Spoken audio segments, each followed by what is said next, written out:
Bonjour et bienvenue. C'est vendredi 14h au sommaire cette semaine. Les biopics, ces films consacrés à la vie et l'œuvre d'une star. Alors que sort le très attendu Bohemian Rhapsody, signé Bryan Singer, mais terminé par Dexter Fletcher, consacré à la vie de Freddie Mercury, le chanteur de Queen. Qu'est-ce qu'un biopic réussi? On va en parler avec la réalisatrice Charlotte Silveira. Bonjour. Bonjour. Merci d'être des nôtres. Vous allez nous parler aussi de votre documentaire On l'appelait Rhoda, consacré à Étienne Roda-Gil, qui sort également cette semaine et qu'on a beaucoup aimé. On parle aussi de tout cela avec le musicien et auteur de musique de film Camille Basbas. Bonjour et merci. Bonsoir, bonjour. Et vous allez, non, ça peut être bonsoir aussi, vous allez nous parler notamment de la musique de En Liberté, le dernier Pierre Salvadori. Pareil, qu'on a beaucoup aimé. C'est vraiment la comédie de cet automne. Également avec nous aujourd'hui, Nicolas Chaler, journaliste spécialisé dans le cinéma au Nouvel Obs et voix du Masque et la Plume. Bonsoir Nicolas, Bonsoir. Merci d'être là. Et Benoît Basirico, fondateur du site cinésique.fr. Puis vous êtes l'auteur de plusieurs livres, dont le dernier, La musique de film, compositeur et réalisateur au travail. C'est aux éditions Hémisphère et vous rassemblez des interviews de centaines de compositeurs et de réalisateurs que vous avez rencontrés. On va en parler tout à l'heure. On va parler aussi du film e-cinéma de la semaine qui s'appelle Valley of Shadows, que nous présentera Anne Le Bouch, sans oublier notre story signée Alex Simard. Et d'abord, puisqu'on parle de biopics musicaux, quelques images, un avant-goût de l'une des grandes attentes de 2019. C'est Rocketman, le biopic consacré à la vie d'Elton John. Regardez. There are moments in a rock star's life that define who he is. Where there was darkness, there is now you.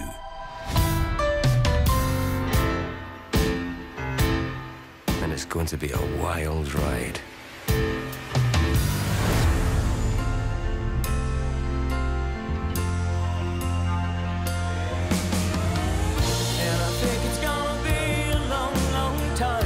Touchdown brings me round again to find I'm not the man they think I am at home. Oh no, no, no, I'm a rocket man.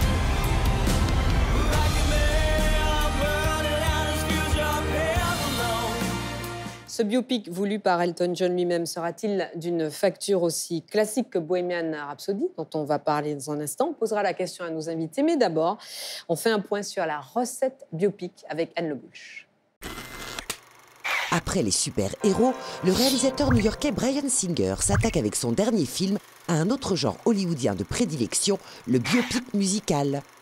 Bohemian Rhapsody retrace l'épopée d'un des groupes de rock les plus mythiques du XXe siècle, Queen, à travers la figure emblématique et sulfureuse de son chanteur, Freddie Mercury.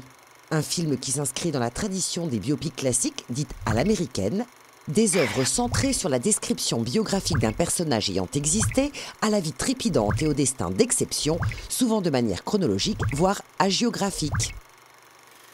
Un genre qui existe depuis l'invention du cinéma et qui est redevenu très en vogue suite à l'immense succès de La Môme il y a 10 ans en France comme aux États-Unis. Des productions qui s'enchaînent et qui constituent une valeur sûre dans un contexte aujourd'hui frileux. Un jackpot au box-office pour les producteurs qui assurent leurs arrières avec un public déjà conquis. Un véritable tremplin pour les acteurs qui privilégient la performance au jeu avec à la clé de multiples récompenses. Le biopic peut aussi prendre une forme plus originale, plus anglais, un traitement qui redonne ses lettres de noblesse à un genre souvent décrié. Y a-t-il un biopic musical idéal ? Alors, on va commencer avec vous, Benoît Basirico, et vous poser la question. Vous êtes un spécialiste de la musique de film. Est-ce qu'il y a un biopic musical idéal et qu'est-ce qu'un biopic musical réussi ? Pour moi, un biopic réussi, c'est un biopic qui ne se prendrait pas pour un biopic. Le biopic est une fiction, enfin une biographie romancée où on éplucherait les étapes de la vie de quelqu'un. Ça m'intéresserait moyennement. Et ce qu'a fait Mathieu Amalric pour Barbara, on l'a vu en images, ou même Todd Haynes avec I'm Not There, où il faisait jouer par 7 acteurs différents Bob Dylan. J'aime bien quand le biopic fait un pas de côté, quoi. Oui. Mais c'est une habitude plutôt européenne, hein, ce pas de côté par rapport au biopic. Dans les studios américains, quand on fait un biopic, c'est presque à la ligne près. Dans les grands et il studios, faut absolument avoir un mimétisme parfait. C'est vrai dans les grands studios américains, mais je me souviens de Gus Van Sant qui a fait un faux biopic de Kurt Cobain quand il a fait Last Days. Sauf que le personnage ne s'appelait pas du tout Kurt Cobain. Et est-ce que ces films ont... Alors, quand ils sont très, voilà, très fidèles à la vie, au parcours, voire parfois un peu arrangeants avec la réalité, est-ce qu'ils ont d'autres vertus ou d'autres objectifs que de relancer les ventes de disques d'un musicien décédé?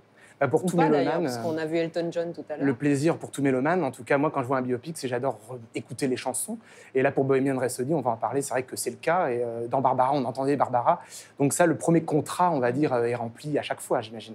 Alors justement, Benoît Basirico et Nicolas Chaleur, vous avez vu tous les deux Bohemian Rhapsody. Je crois même qu'on l'a vu ensemble, on l'a vu au même moment. Vous en avez pensé quoi, Nicolas? Plutôt Réussi ou pas agréablement surpris dans son ambition. C'est-à-dire que c'est quand même un biopic qui a une histoire assez compliquée. Il y a eu un projet, c'est un projet de longue date. Il y a eu Sacha Baron Cohen qui devait interpréter le rôle de Freddie Mercury, qui a été dégagé parce qu'il avait visiblement, pour différents artistiques, comme on dit à chaque fois, qui avait une vision peut-être un peu trop décadente du personnage. Et Bryan Singer qui s'est fait aussi dégager de metteur en scène à 2 semaines de la fin du film. Donc il y avait comme ça beaucoup d'éléments. Et puis en plus, le film est coproduit par le guitariste Brian May et le batteur Roger Taylor, donc du groupe. Donc on s'attendait peut-être à des choses un peu lissées, un peu... Et en fait, c'est assez cohérent par rapport au projet du film. C'est vraiment une vision, j'allais dire, très mainstream. C'est vraiment une vision très grand public d'une histoire assez tragique, l'histoire de Mercury qu'on connaît, voilà, cette espèce de personnage un peu extravagant et décadent et qui a malheureusement fini, qui est mort du sida. Et ce que je trouve assez beau dans le film et étonnant, c'est qu'à travers un parcours assez classique du biopic, c'est-à-dire vraiment on a des scènes plutôt attendues, ils arrivent quand même à retranscrire l'énergie de leur musique, comment ils arrivaient à trouver ensemble, ils s'appellent eux-mêmes la famille, et même si on ne sent pas énormément le lien familial de manière très profonde, mais on sent qu'il y a une vraie amitié qui dure, et la manière dont les chansons émergent, ça c'est assez beau, et le rapport au public. C'est-à-dire que sans trop dévoiler la fin, il y a quand même quelque chose d'assez audacieux à la fin. Ça se finit sur l'événement du Live Aid.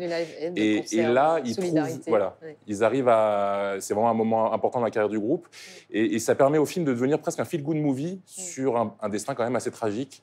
Et ça, je trouve que voilà, dans cette ambition mainstream... C'est plutôt réussi. Mais on va regarder la bande-annonce du film tous ensemble.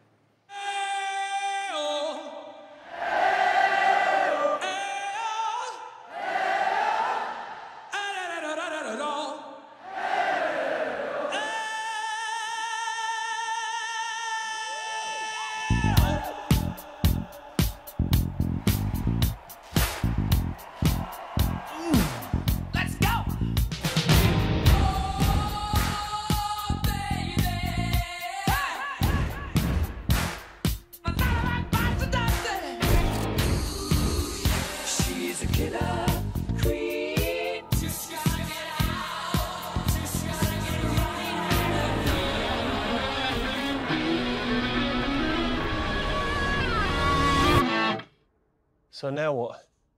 This is when the operatic section comes in. Oh, the operatic section, yeah.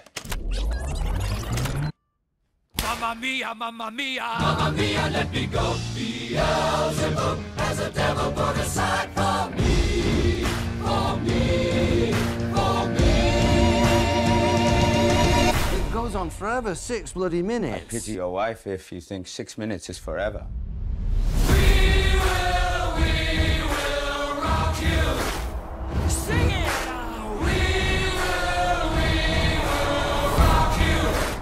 Alors, on a présenté ce film, Benoît Basirico, comme trop académique, d'une facture un peu classique, chronologique. Mais bon, moi, je trouve qu'il a au moins l'avantage de prendre le temps. Tu veux dire, les scènes, elles sont longues. Par exemple, la scène où le groupe compose Bohemian Rhapsody. Puis, bon, en plus, il y a des plans de la campagne anglaise qui sont assez fabuleux. Et on prend le temps de comprendre la fabrication du mythe et la fabrication de leur musique, en fait. La fabrication du mythe et la fabrication des morceaux. On vient d'entendre We Will Rock You. Et j'ai apprécié de voir comment est né ce morceau où un des membres de The Queen frappe des mains et propose justement à Freddie Mercury un dialogue morceau. avec le public. Voilà. Ouais, et donc c'est une ode au collectif aussi, finalement. C'est pas la star, il y a aussi ses acolytes. Ils vont se disputer, ils vont se retrouver. Donc il y a des moments très émouvants justement où le collectif va primer sur la star. Et vous parliez tout à l'heure évidemment de la fin tragique de Freddie Mercury, qui est parmi les premiers grands artistes à succomber au sida. C'est en filigrane dans le film, c'est pas quelque chose sur lequel le film insiste beaucoup, mais quand même, pour ceux qui ont vécu ces années-là en étant proche de l'âge adulte ou en ayant déjà dépassé l'âge adulte, on revit cette époque des années 80, tout début des années 90, où le sida fait son irruption, tue en masse et où on ne sait pas comment s'en protéger, où on connaît mal cette maladie. Ça vous a touché aussi cette présence en filigrane Ce que je trouve assez beau dans le film, c'est qu'ils font exister cette menace-là, enfin en tout cas cet élément-là de sa biographie, à travers les paroles des chansons qu'on n'avait peut-être pas compris dans ce sens-là. Il y a une chanson qui s'appelle Who Wants to Live Forever, et une autre chanson, je ne sais plus laquelle, qui est d'ailleurs écrite par Brian May, et on comprend que les paroles en fait parlaient aussi de ça. Donc c'est ça que je trouve assez fin. Derrière la machine assez classique, effectivement, il y a une forme de finesse à traiter la chose, à l'évoquer sans être rentré dedans, mais c'était un autre film, je pense. Oui, ça aurait été un autre film de Noir. On va parler tout à l'heure des paroles, des chansons, mais c'est très intéressant aussi comment le dialogue qu'il n'a pas avec ses parents passe par une chanson que ses parents regardent à la télévision. Oui. Tout à fait. Charlotte, vous avez envie de voir ce film, Charlotte Sivera? Ah oui, parce que c'est grâce à un documentaire que j'ai découvert sa carrière et ce personnage presque disproportionné, d'une dimension considérable. Et franchement, je vous l'évoquais tout à l'heure, sa rencontre avec Montserrat Caballé. Alors, pour moi, je n'avais pas tilté à l'époque. Mais pour moi, je me suis dit, mais c'est un coup de génie qu'il a eu de s'approcher de cette femme et de lui avouer qu'il adorerait chanter avec elle. D'un seul coup, je me suis dit, mais il a une possibilité incroyable, un éventail incroyable de s'ouvrir à d'autres musiques. Voilà. Dans un tout petit corps. Hein. Dans un tout petit corps ouais. Frêle. Camille Basbaz, vous avez envie de voir ce film? Ouais, j'ai vu la bande-annonce effectivement au cinéma avant-hier. Je suis curieux de voir, pourquoi pas. Alors là, pour le coup, il n'y a pas trop de place pour un compositeur de musique de film, parce que ce sont des chansons qui existent déjà. La grosse pression. Non, mais j'aime bien Queen. De toute façon, c'est incontournable, hein, quand même. Donc, je serais curieux de voir ce qu'ils en ont fait, oui. Je suis un peu sceptique sur les biopics, personnellement, mais oui, j'adore les docs sur les artistes. C'est pas ce qui me dérange, c'est quand je vois quelqu'un qui ressemble, en fait. Et c'est tellement bien foutu maintenant qu'à chaque fois, je suis hyper déstabilisé. C'est vrai que parfois, on se dit que finalement, c'est pas si indispensable que ça, qu'il y ait un tel mimétisme entre les deux. Ce qui est important, c'est le personnage. Mais carrément. Par exemple, la bio de Tina Turner, que j'ai vu passer tout à l'heure sur les bios, ils ne ressemblaient pas à Ike et Tina, les deux. Et pourtant, c'était hyper fort, c'est leur histoire. Mais c'est cool, moi, je vais aller voir ça, Benoît, vous écrivez la magie d'une musique de film réussie repose parfois sur un élément indicible, non prémédité, qui échappe à toutes les consignes du réalisateur. Bon, vous citez Warren Ellis, chez qui les plus grandes réussites sont toujours survenues accidentellement, ou encore Gabriel Yared, qui avoue lui-même que le plus intéressant n'a pas été fait exprès, mais relève du hasard. Alors, je pose la question aux compositeurs de musique de film, est-ce que vous vous retrouvez dans cette définition? Mais il y a des deux. Il y a du voulu et des surprises, et il y a beaucoup d'essais, il y a beaucoup de tâtonnements dans une musique de film. D'ailleurs, il n'y a qu'à voir comment Bernard Herrmann, il dort à moitié pendant que Hitchcock lui parle là, sur la pochette de votre livre. C'est assez drôle, il est écroulé, il n'en peut plus. C'est vrai que c'est assez marrant, significatif.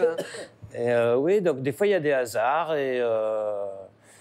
et aussi toute une part de boulot normal, bien sûr. Alors, vous venez nous parler du Réjouissant en liberté de Pierre Salvadori, qui est en salle cette semaine. C'est la comédie de ce début d'automne avec un Pio Marmaille en très, très grande forme, une Adèle Haenel tout en carrure. Une comédie bien ficelée, maligne, avec une construction plutôt originale. Regardez la bande-annonce.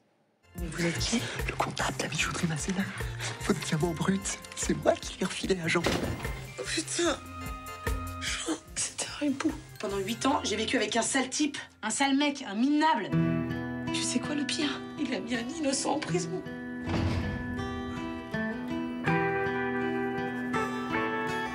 Tu m'excuses, j'ai cherché les cigarettes. Je reviens dans 5 minutes. Comprends pas ce que vous... T'entends pas, tu une boîte d'allumettes. Oh là, il tue des camels. Donnez-moi. Hey Yvonne, ça va? Il va bien, le gars. Il a fait de la muscu, il a pris des champs de Corse. Louis, c'est notre faute tout ça. Il est perdu, ce type, il est complètement largué. Et c'est quoi ce truc de massacrer calmement les gens comme ça? On n'avait pas l'impression que tu te battais, on avait l'impression que tu rangeais ton bureau. Ça va, monsieur? Pardon, oui, t'as parfaitement, madame. C'est ça l'excuse? J'ai fait 8 ans de tôle, je suis innocent, j'ai le droit de scalper des vigiles sur le trottoir. Non mais tu te rends compte que t'as bouffé le règle de ce mec? Oh! Pardon, je suis désolé. Vous pensez que vous en avez pour longtemps? Je suis désolée, je suis encore au travail. Je vais prendre une bouteille de cognac, s'il vous plaît, et avec du pain.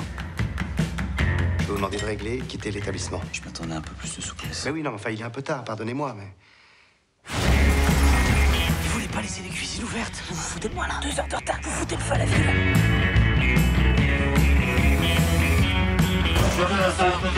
Mais qu'est-ce qu'il dit?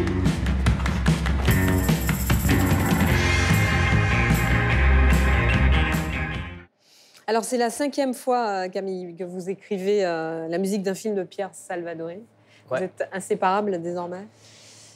Écoutez, presque inséparable, oui. À chaque fois, c'est une joie de travailler sur ces films. Le hasard et l'amitié fait que je n'ai travaillé que pour lui. C'est pas une décision forcément comme ça, mais c'est vrai que moi, j'aime beaucoup son cinéma. J'aimais son cinéma avant de le rencontrer, d'ailleurs, de toute façon. Alors, la musique, elle est là, la musique de En Liberté. Elle est très présente dans le film. C'est presque un personnage à elle seule, la musique. Et puis, elle est très comic strip, quoi. Ouais, bon, on n'a pas fait exprès. Je crois qu'à un moment, ça s'est apparu comme ça. On s'est dit... Bon, le patron, c'est Pierre Salvadori. C'est-à-dire, sur un film, c'est lui qui sait. Nous, je dis nous parce qu'il y a la monteuse aussi, ou tous les gens qui participent à un film. On n'est qu'un maillon de la chaîne. Donc, c'est le réalisateur qui, à un moment, dit « Bon, OK, on va mettre ça comme ça, on va le mettre... » Moi, c'est flatteur, ce que vous me dites, je vous remercie, que ce soit comme si c'était un des personnages du film. Ouais, j'en espérais pas tant, mais youpi. Mais cette musique, voilà, là, elle est très typée, la musique de ce film. Elle est pas, c'est pour ça que je parle d'un personnage, elle n'est pas juste là pour accompagner. Qu'est-ce qui a présidé à votre choix de ce type de musique à la fois très entraînante, où on a l'impression de voir des cases de BD quoi, qui se dessinent? Oui, c'était une volonté de Pierre, petit à petit. Les choses se sont affinées au fur et à mesure du montage, en fait. C'est-à-dire, au début, on part sur une sorte de page blanche, et petit à petit, les choses apparaissent. Le style qui va au film apparaît. On a essayé pas mal de choses différentes avant de tomber sur un truc un peu 60s, ce qui me va bien, puisque c'est quand même une musique dans laquelle je puise beaucoup.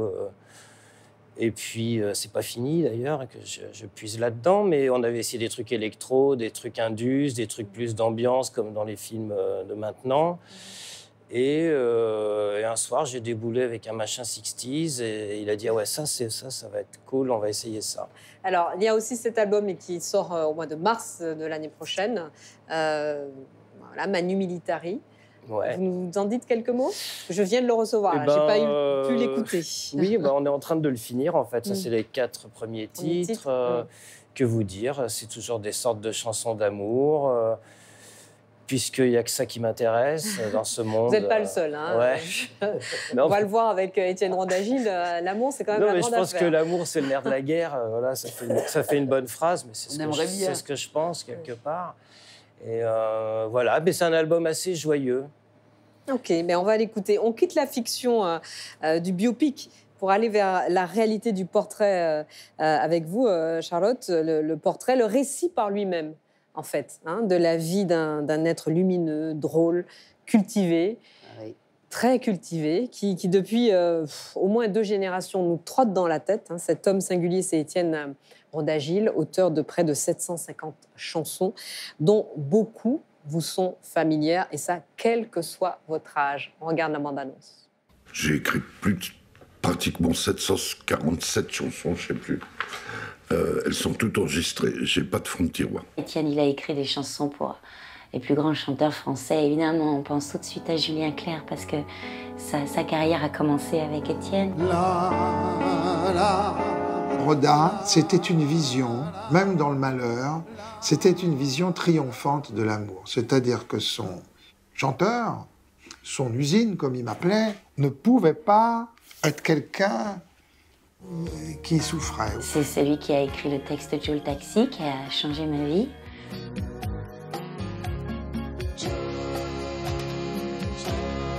Étienne, il est mon ami, évidemment.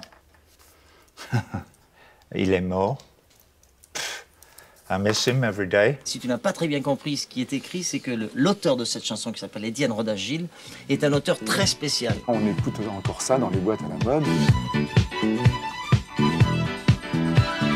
Ce qui est quand même le comble de ce qu'il aurait pu imaginer. Les chansons, ça aide à vivre, les vrais. Et il y en a d'autres qui aident à mourir. Actuellement, un certain système... Il a raison. Des chansons qui aident à mourir. Comme d'habitude.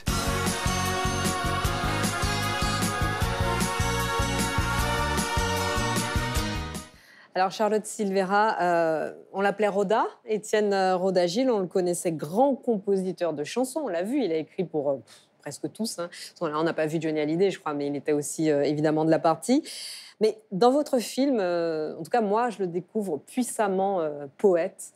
Bon, alors distributeur automatique d'aphorismes, hein, c'est-à-dire qu'on appuie sur un bouton et il vous sort 3 aphorismes à l'affilée. Dessinateur, grand dessinateur et homme amoureux. Oui, c'est vrai. Mais les aphorismes, chaque fois, on me dit, mais j'aurais dû prendre un carnet, noter ce qu'il dit. Incroyable. Et pour moi, ça me ravit parce que je pense qu'on ira revoir le film 2 fois. Ah oui. J'ai même tout plus fait. que ça, parce qu'il faut les apprendre, il faut pouvoir les sortir. C'est quelqu'un qui avait des fulgurances incroyables, aussi bien quand il écrivait, comme dit Julien, il y a une phrase toute simple, là, puis d'un seul coup, il y a une fulgurance.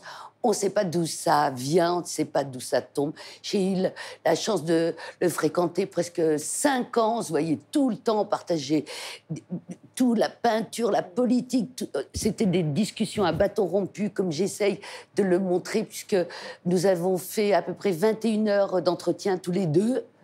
Voilà, je pense à cette marche-là, ce petit travelling à devant l'hôtel Raphaël. Il m'appelle, il me dit « Viens vite ». Je cours avec mon Austin.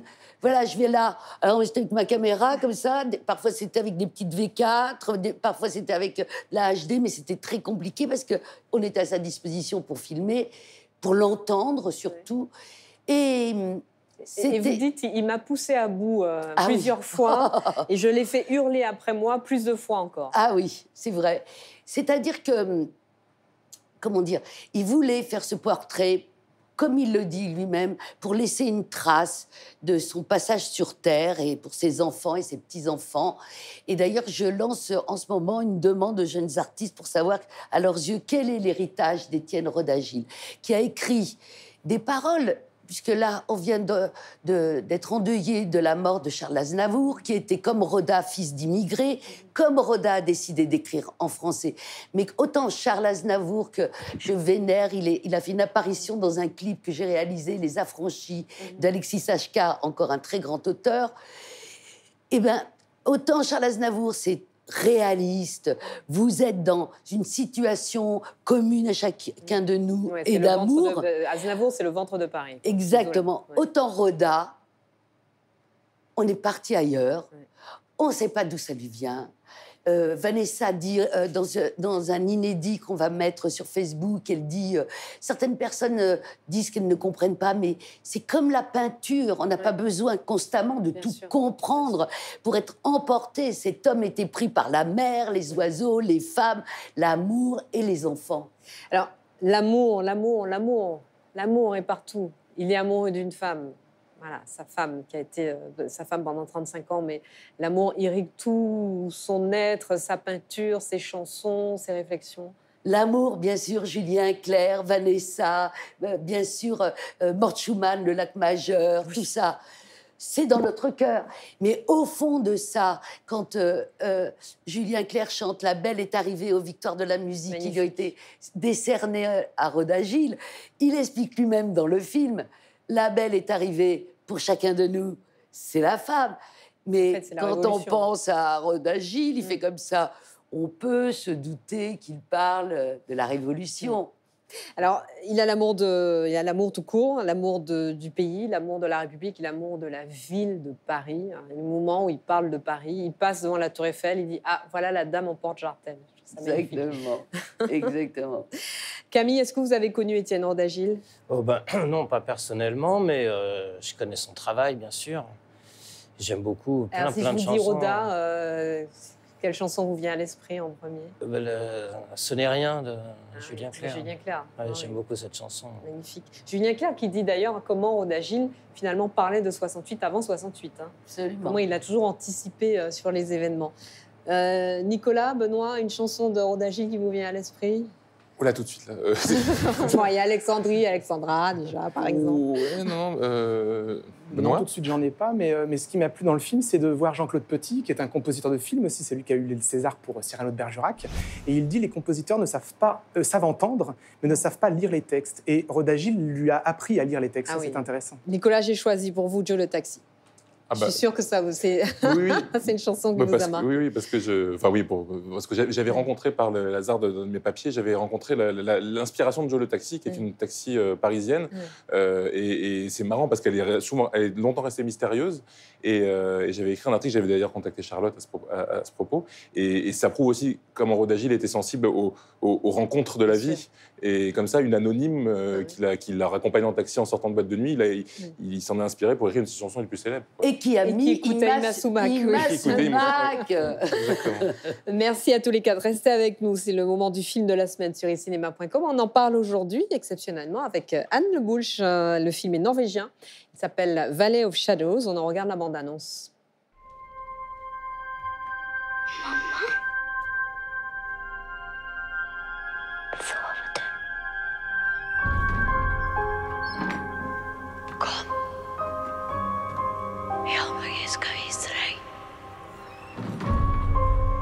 Det var en varulv som spiste sauene.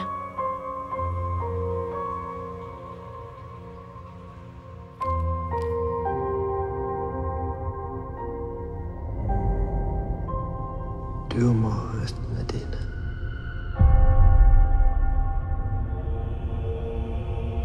Du vet at ikke jeg liker at du er med han.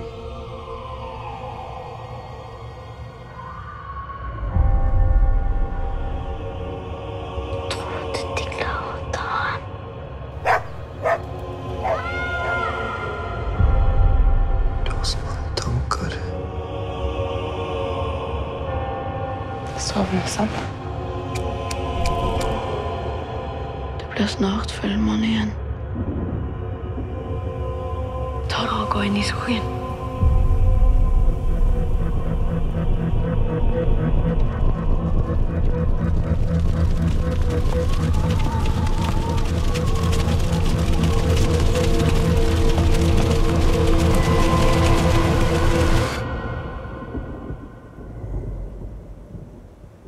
Er du monster?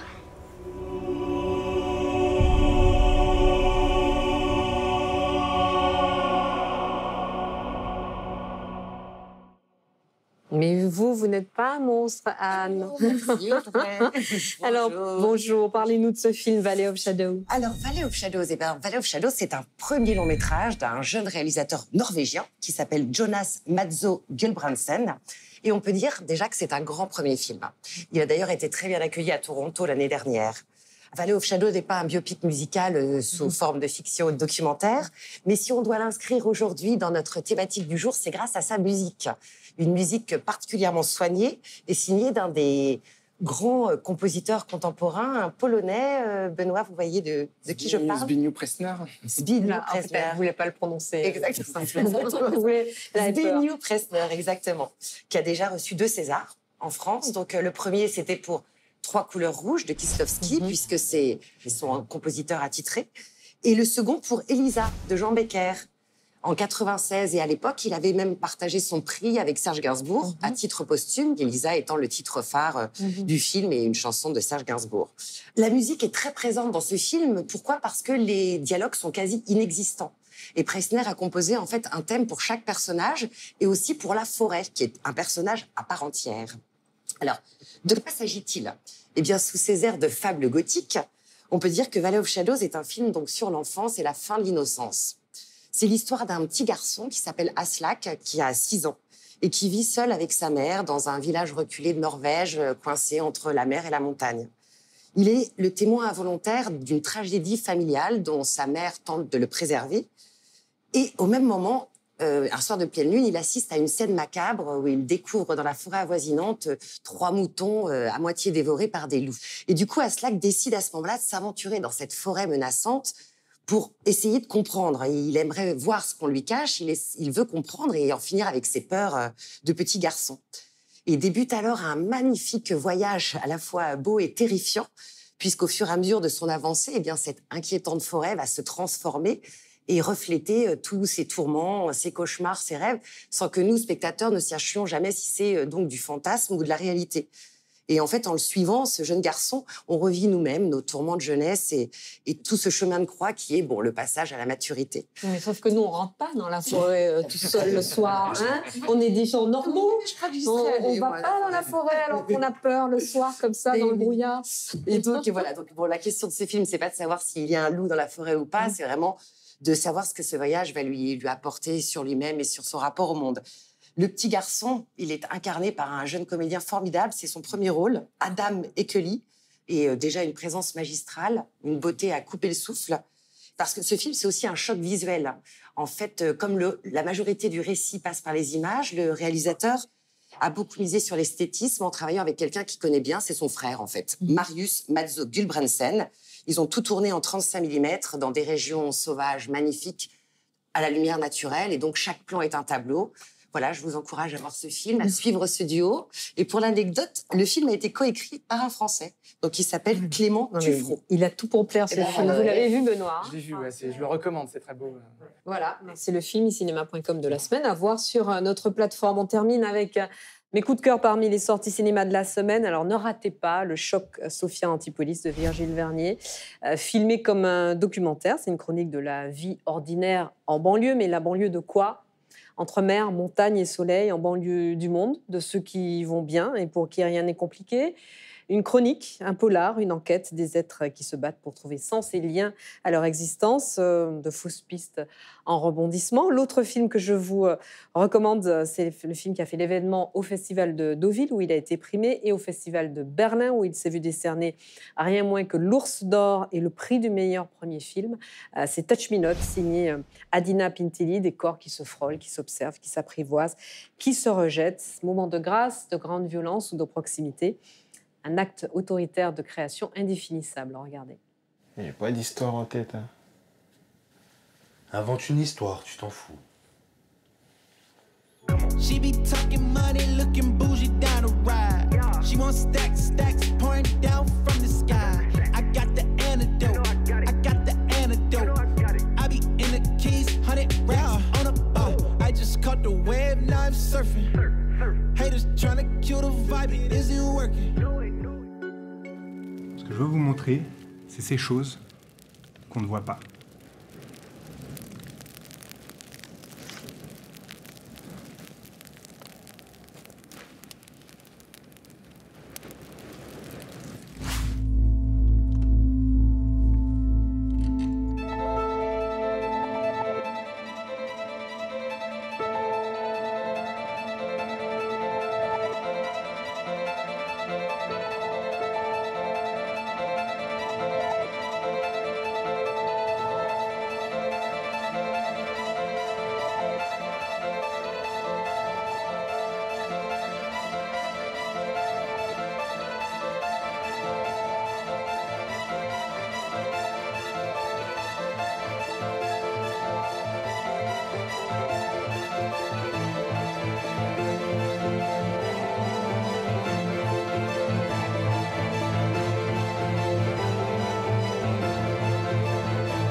Very strong defense.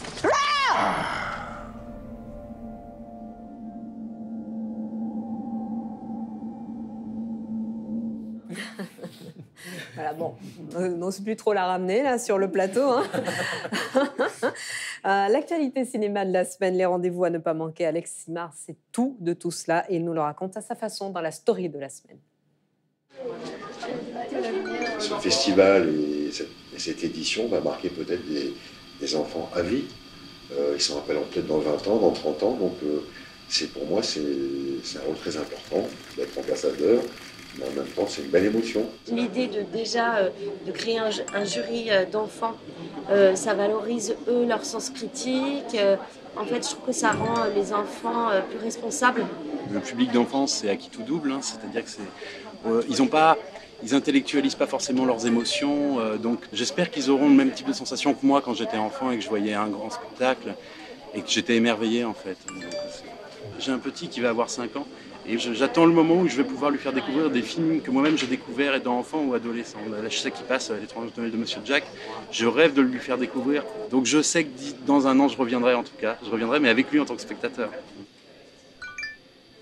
Alors, ce que je voulais montrer dans cette exposition, c'est essentiellement la fabrique de la comédie musicale par un parcours qui est englobé dans un spectacle complètement immersif avec un écran géant qui fait 24 mètres de base et pour lequel le spectateur est invité carrément à se projeter dans le monde du cinéma musical.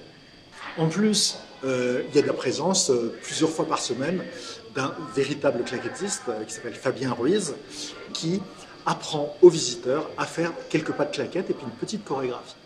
Je voulais essayer les claquettes, mais alors on avait déjà... Il y avait un petit peu la queue, donc j'ai pas eu l'occasion de le faire. Et on peut bien sûr se déplacer, je peux aller à droite, je peux aller à gauche, je peux aller derrière le step. Voilà, c'est fini pour aujourd'hui. Merci. Merci à nos invités. Merci Anne. On va vous retrouver la semaine prochaine également, vendredi 14h, à voir toute la semaine sur icinema.com. Et on se retrouve pour une nouvelle émission vendredi prochain. D'ici là, bon film au pluriel sur notre plateforme. Merci, au revoir.